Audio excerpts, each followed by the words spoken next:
Welcome to the Epic Success Podcast. I am your host, Dr. Shannon Irvin. Today, I am starting a new series. One of the things I know I needed when I was growing and scaling my dreams and visions is just a peek into what it's like to be in the room with those that were so much further ahead of me. What were they thinking? What were they talking about? And I had a great idea. So I am involved and have a mastermind with a group called the Queen's Table. So these are all multiple 7 and 8 figure entrepreneurs. And we sit around a Queen's table. And yes, it's all women. Sorry, guys. And we talk about the things that help us grow and scale. We're very vulnerable with each other. We talk about what scares us. We talk about when we get stuck. And instead of just talking about what we talked about, I thought I would bring the queens on and let them share what it's been like to build their journey, the ups and the downs, the easy things, the hard things. And so we're going to kick this Queen's Table conversation off today with my dear friend, Jennifer Allwood. Jennifer is just such an amazing human being. She started in the home improvement industry and has been on all the TV shows, home improvement wise, that you can imagine, and started teaching creatives how to grow their social media.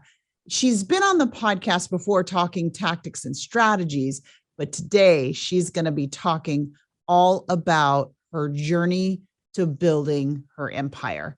And so again, I'm always wanting to bring to you what I feel really moves the needle in terms of like how to think like a 7-figure entrepreneur, how to think like an 8-figure entrepreneur.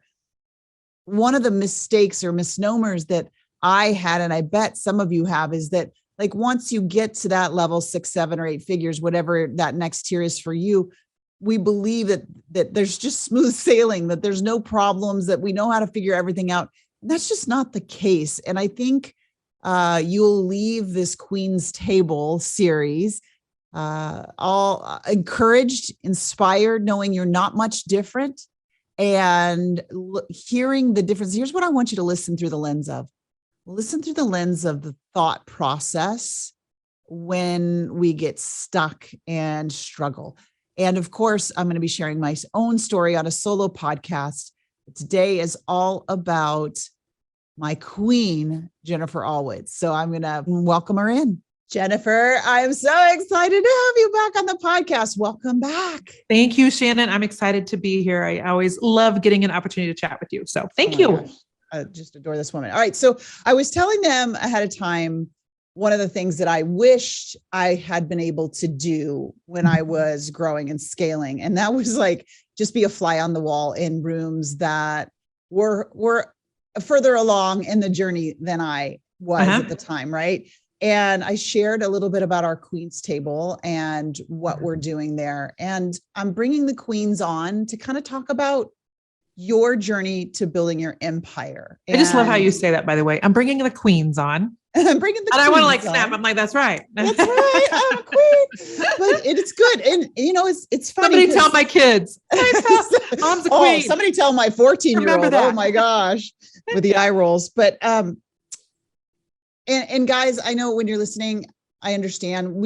Jennifer and I both have been in rooms mostly run by men, and that happens to be the majority in this online space, at least. Yeah. And so Jen and I were both craving to be in the room with like-minded women that were, I won't use a bad term, but just like kicking butt, you know, like really taking names. And so I know we're both very honored to be in the room, but I would love for you to share a little bit about your journey, like way back before you even maybe hit 6 figures, and kind of move, like just share a little bit about what that what that ride's been like for you. Sure. Okay. So let me start with saying like where I am right now. So I am a business coach right now. I coach 99% of my clients are female because I tend to be female, and I am, I just relate to other females, and I don't know. I mean, I've had a couple men go through, but I kind of just speak female language and I really attract women, and I love just pouring into women. And so I coach women on how to make money online. So it's kind of twofold. Like, how do you build an audience? Because I have a really large social media following. And I say that with all humility. It didn't used to be that big. And then how do you monetize the followers that you have? Because what I found was that a lot of women be, accumulating Facebook followers or Instagram followers, but not putting anything in front of them, in terms of what they could buy. And so that is what I do. I have close to 2,000 clients a month in like a paid membership group, which generates about $1 million a year. And then we offer a course twice a year, which is another revenue stream that generates about that much. And then I have a mastermind and a few other things. So that's where I'm at today with a podcast and a book and all of that's fun, but that's not at all where I thought I would be today, Shannon. Wasn't even on my radar. So I think sometimes it's important to like start with where we are. Now, how the heck did you get here? So I actually started a painting company in Kansas City back in the year 2000. So that was 20 years ago. Isn't that weird to think how long ago that was? Crazy. 22 years ago. Good Lord.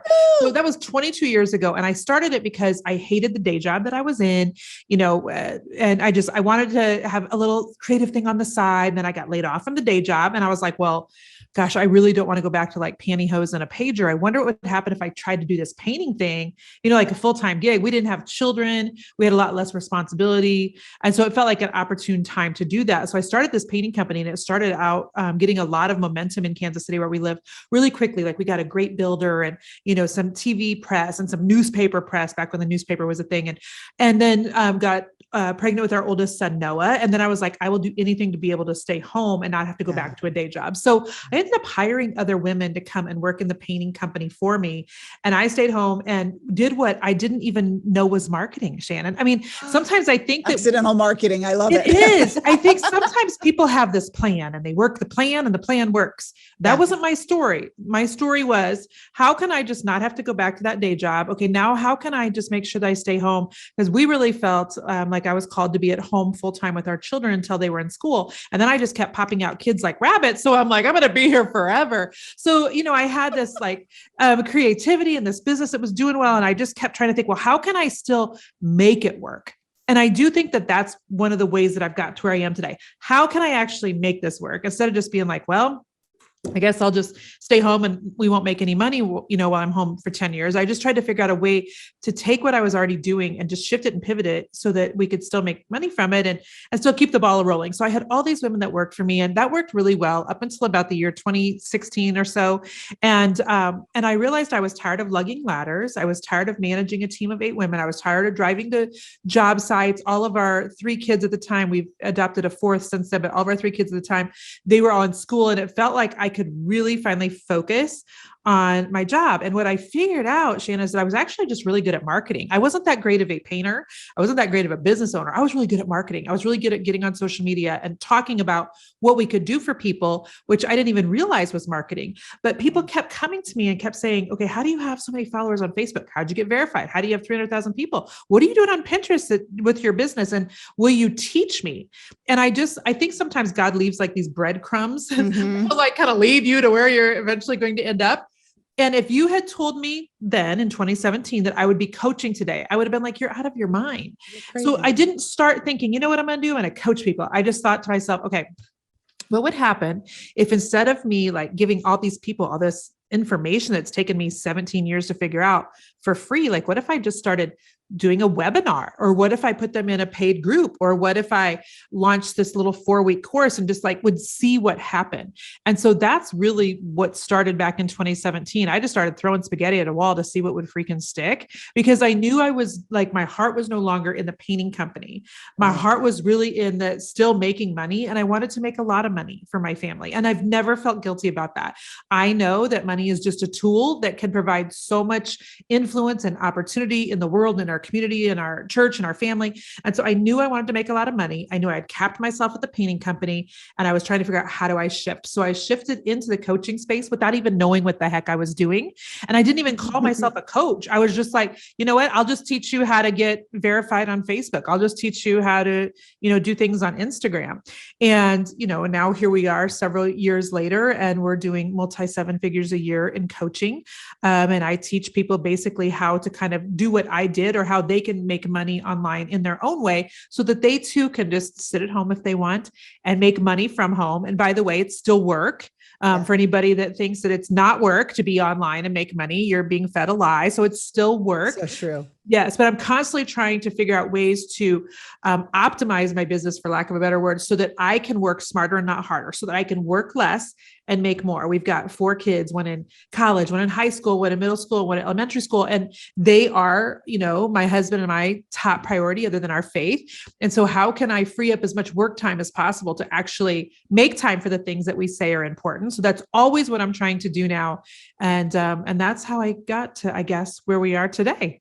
That was a long answer. It was beautiful, and so much to unpack there, because one of the things I challenged the listeners to do as they were listening was not necessarily listen to the how, but listen to how you're thinking. And so some things that you said that were so powerful. And first of all, I love that you ended like, I want to work less and make more. And that's on the end of like, you just came back in the office after like 13 days. I've been gone 13 days. Yeah. So like, this isn't like a wish and a dream. Meeting. Like, she's making it real. So here's the first thing I heard you say, and I'd love to have you expand on this idea, because it permeates everything that you do, because I've known you now for a little while.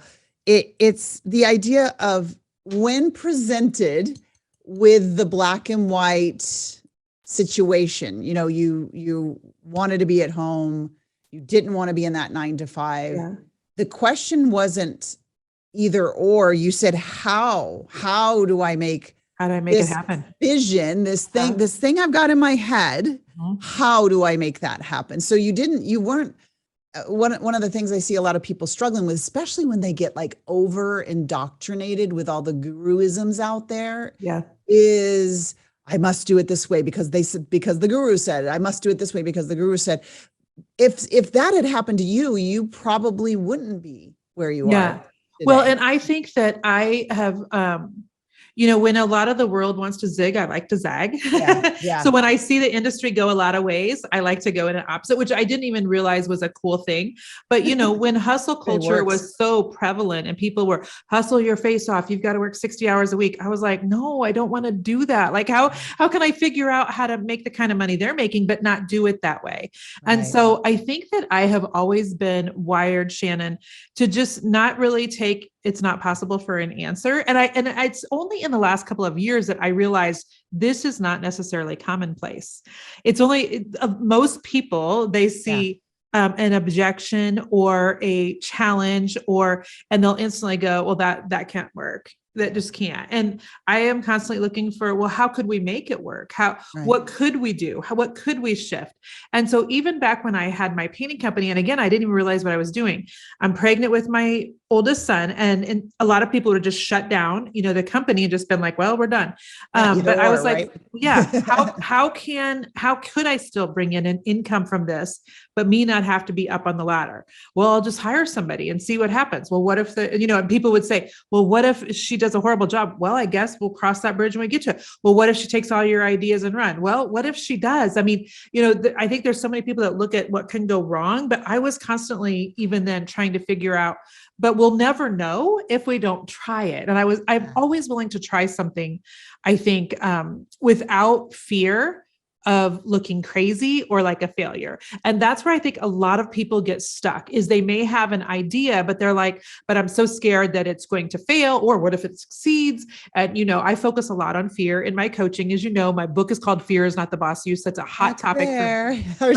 So fear is not the boss of you, right? So there's of course, whenever you're building something, there's lots of fears that come up. I also am really fearful of getting stuck. I don't ever want to get stuck, and or also like live a life that that doesn't feel like fulfilling and joyful. And like, I can focus on the things that are most important to me. That scares me too, so we get to pick our hard. Right. Yeah. And so I think that I've just consistently looked at ways to make it happen, even if other people are like, no, it can't. Well, sure it can. There's all sorts of ways that we can make things happen. So I want you guys, this is so powerful. I love it when a guest like you just says something that if someone hears it and really takes it and runs with it, it busts everything wide open. Changes everything. Jen was looking at what she was looking like. I want you to look at what you're looking at, because she had a choice. She could have looked at the fear, looked at look at all these things that could go wrong. And the more you focus on that, wolf will grow, right? Yes. But for you and a lot of my listeners, freedom is high on the, like, your desire for freedom, your desire to have your own destiny in your own hands is super, super high. So that wiring, and I always say accidental brain priming, right? You accidentally decided, I'm going to focus here instead of here. Yes. Was there ever a moment early on where, I'm just going to ask a real, go for it, question. Oh, I'm an open book. Like that you were like, don't ask me what I weigh. Everything else, we're good. We're good. That's off limits on because Mama's done a lot of emotional eating. Yeah. Anything else, open book. This is okay. Now you're really getting in the queen's room. This is exactly where we go. So talk about a moment where you pinned a hope on a result and the result wasn't there necessarily. Like my tribe knows about the time that I went and did podcast when I brought my business online, and I thought everybody would want to rewire their brain, because that's how I was like, marketing it at the time, because I never had to learn marketing before. And lo and behold, I didn't sell anything. And it was like, I had to deal with that moment where it didn't look like I thought it would. And I had to make some mental decisions on what that meant. Do you have any thoughts? Well, I've got one from last week. You want to talk about last week? Okay, then. Because it's easy to talk about. I've launched things before where nobody bought, and that feels really vulnerable. Yeah. And I think a lot of people would stop there. And I just would rather use that as like a learning experience. See, because I think what sometimes people do, Shannon, is they equate their business success or success of any kind, and they attach that to their self-worth. And it's a very dangerous thing to do. So I am consistently trying to separate me from what I do for a living. Yeah. And just because what I do for a living may not have the results I always want them to have, that does not change who I am as an individual. It does not change my worth. It does not change my place in heaven. Like, I think we need to separate the two, because if you internalize your business results as you're wrong, you're not worth it, you're not worthy, you don't know what you're talking about. Like if you do that, entrepreneurship will be very difficult for you, because to think that it's always going to be, rainbows and butterflies and leprechauns is just, it's just not the truth. And so, I feel like we've got a very successful business. We hit the $1 million mark for the first time, in a year. 5 years ago. We've gone up every year since then. Business is really good. And yet we have goals every year that we are missing, that we are like, oh, well, that stinks. We wanted to do that and it didn't happen. So let me give you a goal from last week. We were launching the last couple of weeks, my Better Way program, which is about a better way of doing business. I love that you talked about freedom, because freedom is literally in our mission statement as a company. I have 9 people that work with me, but we are consistently focused on how can we teach women how to have freedom in their time and freedom in their finances. Because if I have oodles of time, but no money to spend during that time, Shannon, and I can't go anywhere and I can't do anything, like that's fun. Horrible. But if I have tons of, money and no time to spend it, like that's not freedom for me either. So I want freedom in my time and in my finances. That's very important to me. So we were launching the Better Way program, which teaches women that it's 8 different ways, 8 different options for making money online.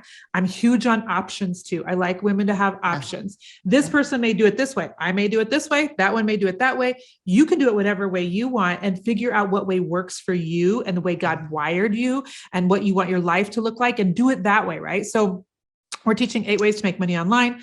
The goal is always that we have $1 million launch every time we launch it.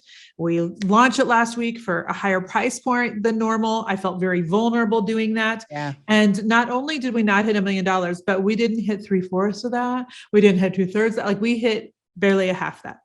Barely a half that. Now, there are going to be people listening who are like, oh, well, yeah, Right. So sorry, but in my space, there are people having $10 million launches, $7 million launches, $5 million launches, like multi-million dollar launches every time they open the door. And there's a part of me that's like, what on earth? That probably just sounded really loud. And I just felt like my father when I slammed on my desk.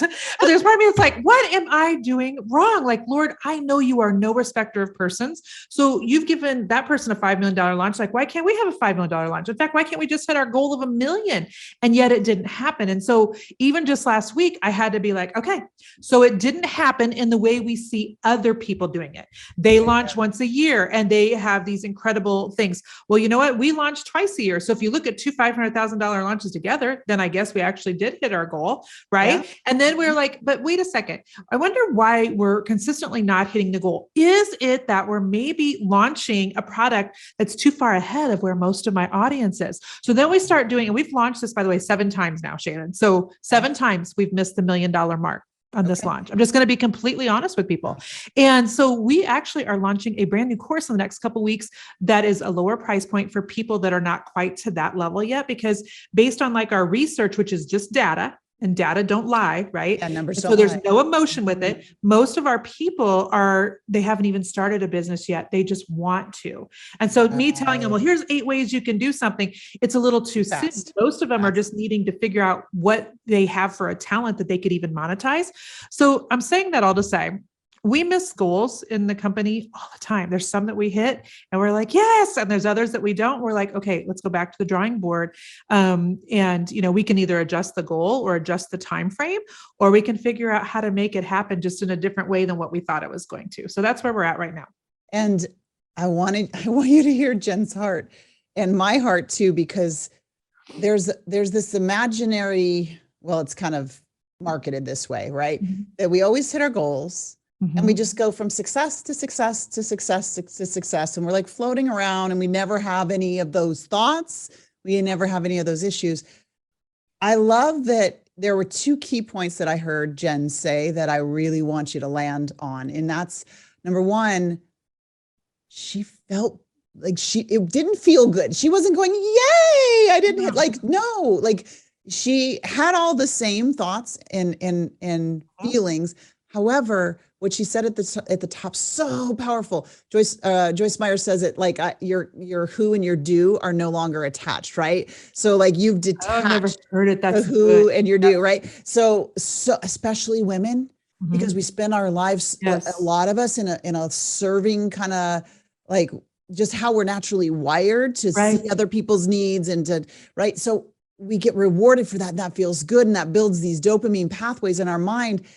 And Jen, what she said is so true. If you don't get about the work of unhooking those 2 things, then your highs will be amazing. You'll feel amazing about yourself, but it's not, that thing isn't real either. So when you do have something that doesn't go, which by the way, both of us multi-7-figure businesses both had these things. And Jen's saying like, even last week, then you're on this roller coaster that's honestly going to put you in a mental health issue. Like it's going to kill your adrenal glands. Like, mine almost went out. And I can tell you another story that I think could be helpful for your listeners too.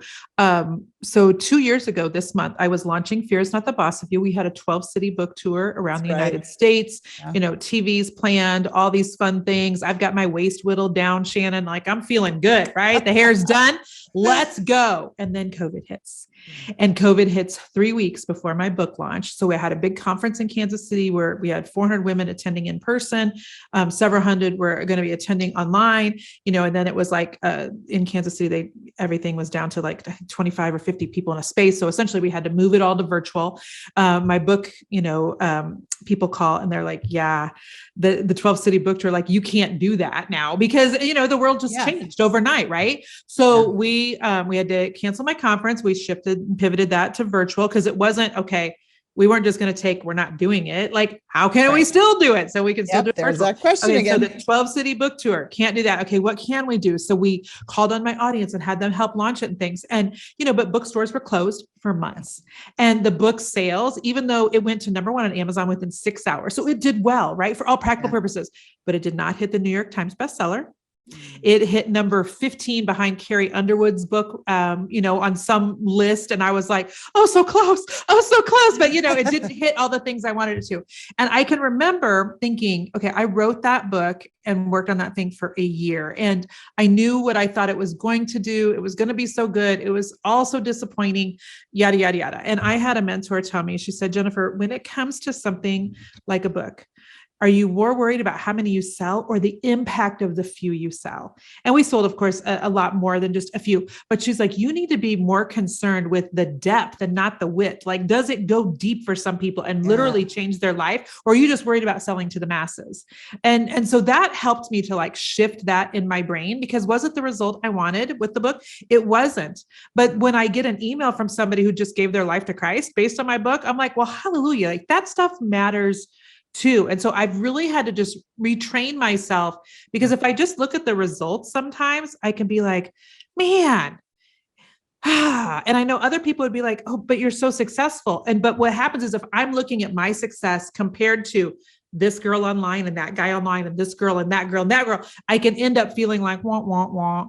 And so I have to make sure I'm not comparing, and that I'm remembering that God has a different way for me to do it than everybody else. We're not all carbon copies, right? And I do want to be more concerned about the depth in terms of how I'm affecting people in their lives with what I'm doing than just the width of serving all of these people. And so if I focus on those things, I can stay in a really good head place. If I allow myself to get into comparison and allow myself, to have a pity party for too long, then we're in trouble. Yeah. So it's not that you're not having those moments, even the imposter syndrome moments where you're looking outside yourself. It's just that you have trained yourself. Like, okay, I always say it's always longer than 5 minutes, but I say, okay, you got 5 minutes. Yeah. Have your whatever meltdown you're going to have over it. Yep. And then figure it out. Yeah. I give myself usually a day to have a pity party. I think it's okay. To get there, you just can't stay there. And that's the difference between, I think, the people who will actually be successful in business and the people that won't. It's the people who are like, okay, that didn't go as planned. So what do we do now? Because if we stay too focused on what didn't work, we can't focus then on, okay, but we've got 99 other things that we could try. And so it's consistently just retraining myself to look at what we still could do. So like I said, right now we're getting ready to do a whole new launch, and we'll just see what happens. Exciting. It's more spaghetti against a wall in a way, but I think that there are a lot of people, Shannon, in the online space that teach you to keep at it, keep at it, keep at it, keep at it. And I'll get people that come into my coaching group and they're like, well, how many more times do I launch this with like dismal sales? And I'm like, you know what? I think sometimes people are so scared to shift. And even the Bible talks about how we're to be like a gazelle, which if you think of a gazelle and in the animal kingdom, they don't run in a straight line. They shift, pivot, run back and forth. That's why they beat everybody else in the animal kingdom. They're able to outrun their enemies a lot of times because they shift and they pivot and they shift and they pivot. And so many people are afraid of the shifting and pivoting. But if what you're working on and what you're doing does not appear to be working according to your standards, not to anybody else's, but yours, then shift, pivot a little bit and see what happens. So I'm not afraid to do that. And if this doesn't work, we'll shift and pivot again. Until I get it to where we want it, I refuse to quit pivoting and shifting. So I love that. And so, but I will also want you to hear what she said as a precursor. And it goes all the way back. This is how you built your whole career online, which I love, is you're listening. You're listening, right? It's not necessarily, and that's what I'll hear. Well, my webinar didn't work. I've done it 10 times. Okay.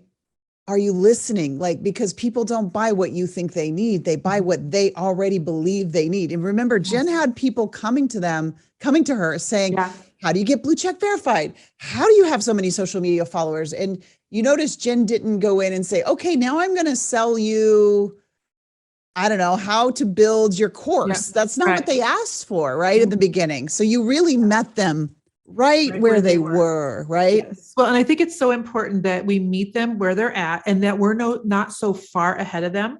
that it's like out of completely their reach. And I think this is where a lot of people stumble too, because they think, well, I don't know enough for me to be a coach to other people, or I don't know enough to do a course, or I don't know enough to do a group. Okay, you don't have to know enough. You just have to know more than the people who are watching you, who are coming up behind you. Like, I don't have to know all the things. And by the way, like, that's biblical. If you look at Titus 2, there's always somebody in the middle with somebody ahead and somebody behind.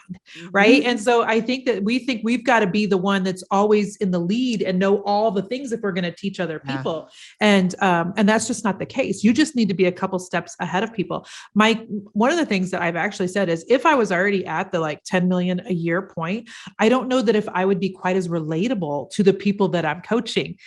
Because I feel like where I'm at, there's women who are like, you know what, she's not so far successful. She's not so out there already that I can't get to that point and relate to her. Still, like, she was exactly where I am 6 years ago. And that way, I think it's just, I think it's actually beneficial to me and to them that I'm not so far ahead of them that they can't even see their own self, maybe in a story similar to mine.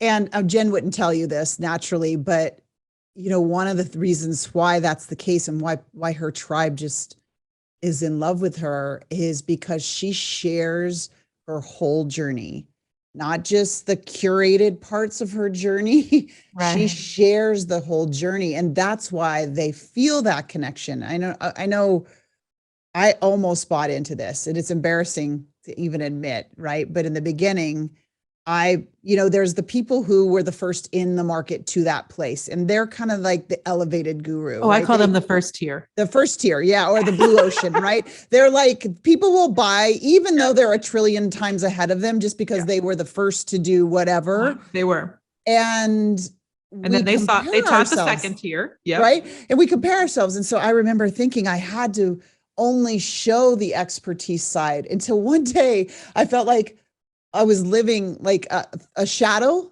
And this was very quick because I'm not comfortable in disingenuousness. Yeah. So I was like, you know what, if this is what works, I don't want to do this. So I got to figure out my own way.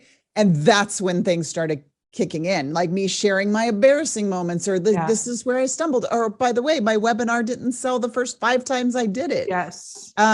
So as you meet them where they're at, but here's what I love. I love that you were doing the paint store, figured out how to bring on a team, figured out how to, now people are asking me how to, I could teach that. And you didn't devalue it, right? You said, I'm not going to do this for free. Right. Like, I hope you heard that. Like but I love that you weren't like, okay, I now need to figure out the next 10 years now, right? You waited and you're like, okay, now I'm here. Well, maybe I should. Girl, that makes me so antsy. Right? When I hear people talking about like the 5-year plan, I like want to break out in hives. I mean, I don't know the 5-minute plan sometimes. When I look back on 5 years ago, we did not have the house that we live in right now, which I love and adore. We have a second home in Florida. We didn't have that. We didn't have one of our children. We got a phone call one day to adopt a little girl completely out of the blue. Like, I can't plan 5 years ahead. Now we have goals, my husband and I, for like finances and, where we would like to see ourselves, but it's more like, how do we want life to look? Yeah. How much time do we want to be working? How much time do we not? What do we want to be spending our time doing? What are we going to need, financially in order to make that happen? But I don't love looking that far ahead. And I think, and this is just coming from a woman who loves Jesus with all of her heart, I think sometimes, we want to know exactly where we're going, right? We want to know the 5-year plan, the 10-year plan, et cetera. But, and then we also would like to know what it's supposed to look like. Like a lot of us that are Christians would love God to show us exactly where we're headed. I think often it's in God's goodness that he doesn't, because if he had showed me 15, 17, 22 years ago, where I would be at today, I would have completely jacked it up because I would have thought I needed to help him. I'm using my air quotes here. I would have manipulated things to get here. Yeah. I would have probably been sucking my thumb in a corner, with nervous diarrhea too, because I've been like, oh, heck no, I'm not a teacher. I don't like to speak. I'm a complete introvert, and how do you go from that to my podcast is getting ready to hit 4 million downloads? Like, I don't know, other than God, how that stuff happens. So instead of like having all these plans, and instead of hoping that God was going to give me the whole plan so I knew where I was headed, I think for me, it's been just much safer and much more successful to just like the next thing that's put in front of me, either be like, yeah or no, yeah. And just, somebody said to me one time, I think you should start a podcast. And I'm like, really? And they're like, yeah, we could totally help you get started. I'm like, oh, I haven't even really thought about having a podcast. Okay. And then now here we are, Yeah. and so I think sometimes that is it. Naivety is bliss or ignorance is bliss. Like just not exactly knowing how it's going to happen, but just knowing that in the future, I know this is what I want my life to look like and feel like. I knew we wanted financial freedom and time freedom. Yeah. And so we're just always keeping and filtering things through those two situations and scenarios. And not knowing sometimes has been, I think, really beneficial to us. Well, and it's that beauty of your, in this community, we talk about brain priming, showing your brain what you wanted and then allowing it to get created in the moment. And that's it. Like there's this beauty that comes from letting it unfold. And I call it kind of like the magic of the moment, like the magic that you get to like be in the experience of it. I was talking to one of the people that I coach, and we were talking about our certification, and I was thinking back, like I came online 5 years ago and I was working with people all offline, right? Yes. That's a fight. Like if I same thing, I'd have been in a corner sucking my thumb. That was like the best way to say it, because all I knew is I wanted freedom. And I'm very unemployable. Same. And I liked controlling my time. And I knew what I had could help people. Yes. That's what I knew. And so did you. Like you knew, and little did I know that I would get into it and be coaching and realize, wait a minute, I'm just one person helping these people. And yes, that's great. And I'm being blessed through it, and I'm blessing others through it. But what if, and this is what gets to happen if you let it unfold. What if I'm just the ripple in the pond? What if I help coaches learn how to get 100% transformation and sell out their programs? And then that gets to be a bigger impact. There's no way I could have seen that back when I was just working with my 10 one-on-one clients. And thank goodness. Right. Yeah. Thank goodness. Like, I'm so glad that the Lord has not showed me all of the things, because I would have certainly messed it up. But, you said something there that I think is so valuable and rich too, is you are not afraid to teach people how to do what you do. And there are so many people that are afraid to do that. And I'm the same way. I'm like, there's plenty of room for all of us. So I have no problem being an open book and teaching my clients how I've built what I've built without being concerned that I'm creating my own competition.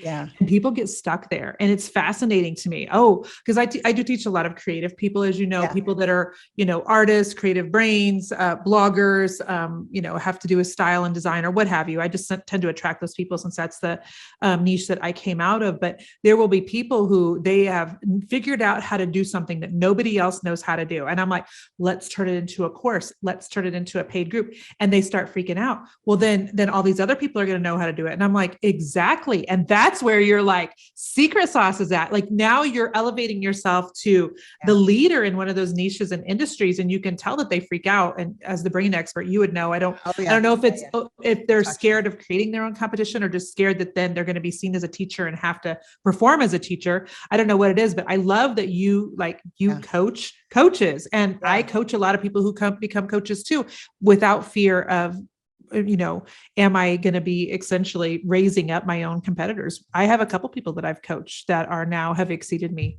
in what they're doing for income. And you know what? That's awesome. I did. Oh my gosh, it's awesome. It's like the best feeling in the world. Yeah, exactly. I got to be this little piece of their story, and I'm super grateful for that. Yeah. All right. So, gosh, I could see this is the thing. And I know my listeners are listening going like, don't wrap it up. But I've got 2 questions left. Yeah. What is one lesson you learned from a mistake that happened along the way? Like something that doesn't necessarily need to be financially, could be with team or whatever, but something didn't go as planned. And out of that became a lesson that either pivoted you, shifted you, moved you, grew you into that next level. So I can tell you that a lesson I'm continually probably learning, and maybe forever, is to to go with my gut more, and B, to address things as they happen, and not assume that they will work themselves out, or Yeah. because I am not one that's wired to enjoy confrontation. A lot of times I'll just pretend, it's not a big deal when it actually is. And then, it starts to snowball, and then it becomes a bigger deal and a bigger deal. And I'm learning in my business that I have to address those things quicker. One, as the person that owns the company, and as, the visionary, like, God gifted this to me to steward, not my team, not the people that I am hiring, as consultants, not the people that run Queen's Table. Like, it's been given to me to steward, and my responsibility. And at the end of the day, the decision making is really mine. And it's hard sometimes because that feels pressury. I'm sure you could just dissect my brain like crazy right now, but it feels like a lot of pressure, and it feels like it's not the fun stuff, the big decision-making things, and decision fatigue is a real thing. And the pressure of having people that are now dependent on you. My husband, he came up from corporate America to work with me 4 years ago. So like it's all wrapped up, in all of this. So there's that, trusting myself more as the person that started it versus any outside voices and things. I'm having to pay way more attention to that. And then the second fold would be, I have gotten, I wouldn't say burned, but lessons can be painful, Shannon, as you know, and consequences to not taking care of issues in your business when they come up, but pretending they really aren't there. There are consequences to that. And the further along that you let some things go, whether it's cattiness on the team, somebody in the wrong position, a bad attitude, you should be addressing, concerned about somebody, what they're doing, inside of work or outside work. Like, when I ignore some of those things, and I know that I'm doing it, and the truth is I know it. And every time I know that I'm doing it, I know I'm making a decision to either address the painfulness of addressing it today, or I can choose to just let it keep going, and it may grow and be something bigger down the road. I know full good and well I'm making that decision every time it happens. And I'm also just have had to learn the hard way. It's so much easier to address things as they happen, and versus like letting some things go and then they become bigger and messier and even more painful. As somebody who has really been a people pleaser for a lot of her life, that's been a really hard thing to do, because I like to keep everything, happy, everybody's happy and things are fun. And the truth is, it can't always be happy and fun all of the time. There are times when we have to address things, and that stinks. I wish I didn't have to. And so anyhow, those, I don't have like concrete examples of either of those, but they're both things that I'm just working on a continual basis. That's such a good thing, because, and I want you to hear this, like, Jen and I are really, really good friends. We're in a mastermind together. So Jen's like, naturally, she's a people pleaser. So this is where she will, we all know that you have your own Achilles heel. Yes. That if you don't address it, if you don't say, you know what, I don't love that, but I need it. So she did that for me. And I'm just going to give you like a shifted vantage point. It's the exact same scenario. Is when an issue or a need would come up, I would just, let's just buy it. Let's just pay for it. Let's just get somebody, like, I'd just spend.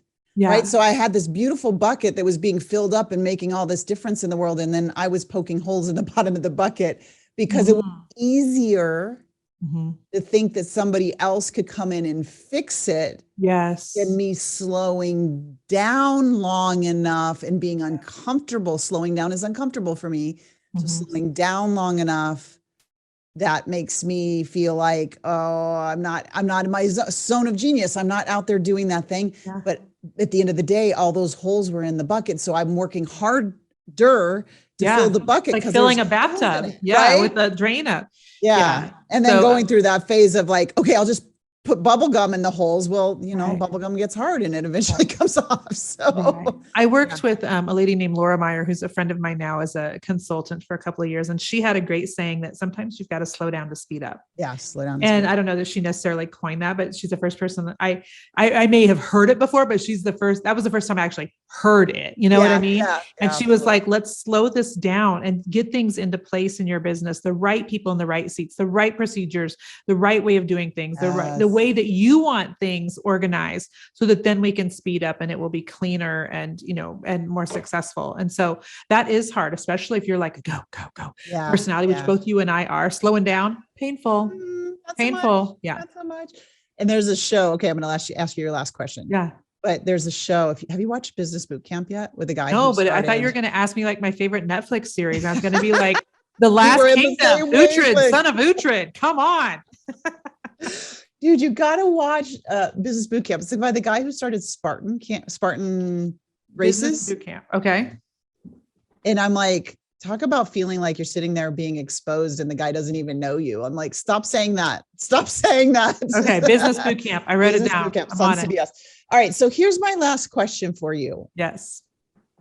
If you were starting over with all the knowledge that you have, all the wins, all the challenges, all the growth, and you were starting over today in today's culture, today's climate, what would you do? How would you start? I'm going to ask all the queens that because, we have all the knowledge bringing into it. What would you do today? If I was starting a business from Start scratch a business today from scratch. Yeah. Here's the thing. We teach people, how to start a business from scratch. Yeah. What I have found is that's not what people actually need. And it was mind-boggling when we realized we have all these people in these groups and these courses, and they have everything that they need here. We're showing them all the stuff that somebody could find on Google, by the way, for free, but we streamline it. And this is what you do to start Facebook pages. We do start website, blah, blah. But it's not that people need. It's the mental piece of it. Yeah. Why are you not starting? What are you scared of? What do you need to do to just start anyway, even though you're scared? What's actually holding you back? What's more important than your fear? Like those are the things that we really address in my coaching. And so if somebody was starting today, what would I tell them? Or if I was starting today, because I'm already wired to do things that I'm scared of just naturally, because I know that for me, every time I do something that I'm scared of, it's not like I'm an adrenaline junkie, even though you and I have zip-lined over forests together. Yes. We've taken helicopter rides 5 times. So I'm not an adrenaline junkie, but I do know that fear is like a muscle that you can train. And so when you do things that you're scared of, you start getting into the habit of that. And that is how you can build a business.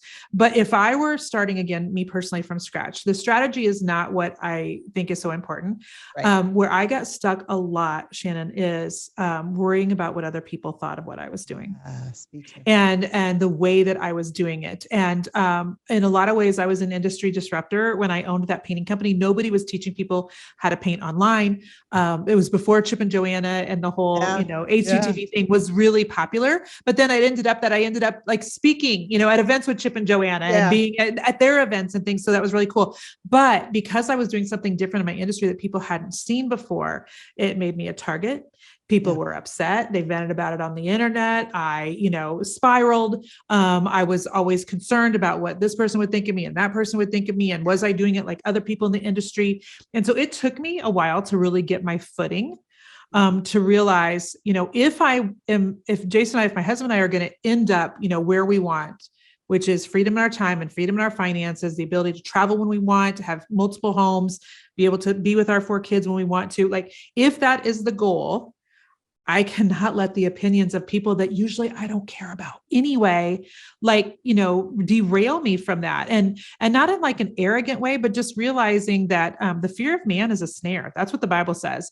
When you are scared about what other people are going to think, it will keep you small and it will keep you little. And so when looking back now, my business could have grown, I think, at a much faster rate and in a different way had I been able to focus on just, what I thought I should be doing versus I was trying to manage my heart as a people pleaser. I had to get into a bunch of counseling. I had to figure out why all these people hate me and why do I care so much?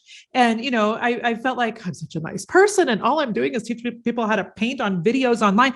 But anyhow, it wasn't the painting videos online. It was just that I was stuck a lot of times being more concerned about what people were thinking, saying, doing about me than I was about my own future. And the truth is they probably weren't even thinking, speaking on all that much anyway. I just took a couple of things that I saw and made it all about me. And it kept me stuck smaller for longer than I needed to have been. And so if I could do it again, I think I have done a decent job of managing my feelings and my brain in a better way in recent years. And so I would do it differently in terms of that. Like I wouldn't do the strategy different, but I would just get over myself and get over, those emotions a lot quicker. Yeah. Hurt people hurt people. And I love the way you say, like, those people at the end of the day, you wouldn't even be inviting them in your house for dinner. Yeah. So why are you letting them steal your But future? in my book, I talk about hurting people hurt people, but healed people heal people. Yeah.